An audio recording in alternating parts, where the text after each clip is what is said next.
Сайн байцгаана уу Нумын ордныхоо 2025 оны 4-р сарын Нумын ордны ажил мэргэжил санхүү хайр дурлал эрүүл мэнд ерөнхий төлөв байдал гариг хэрэгсийн байрлалын талаар мэдээлэл хүргье. 25 оны 4-р сард Нумын ордныхны хувьд өөрчлөлт шинжилтийн сар байх болно.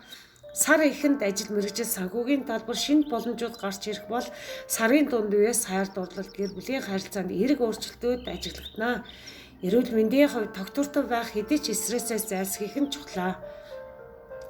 Энэ сард ажил мэргэжлийн талбар шинэ боломжууд гарч ирнэ. Ялангуяа сарын эхний хагаст шинэ төсөл санаачлах амжилттай хэрэгжих магадлал өндөр байна.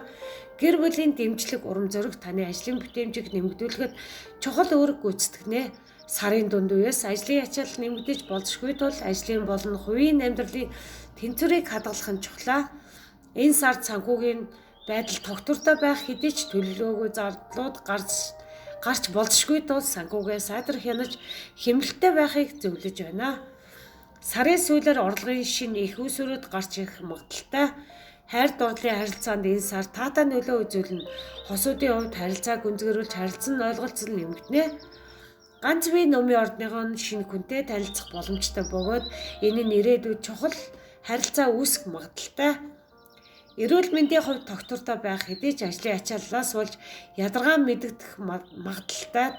Тогтмол амралт, дасгал хөдөлгөөн, зөв хооллолтондоо анхаарч стрессээ зохицуулах нь чухлаа. Энэ сард гариг иргэсийн байрлал таны ажил мэргэжил санхүү хайр дурлал эерэг нөлөө үзүүлнэ. Нар суур гаригууд таны таашаал зугаа цэнгэлийн ордонд байрлаж бүтээлч байдал хайр дурлалын харилцааг дэмжинэ. Сарын дунд үеэс эхлэн ангарах гариг таны ажил мэргэжлийн ордонд шилжиж ажлын талбарт ирч хүч шин боломжуудыг авчирнаа. Дээрх мэдээлэл нь ерөнхий чиглэл гэдгийг санах хэрэгтэй.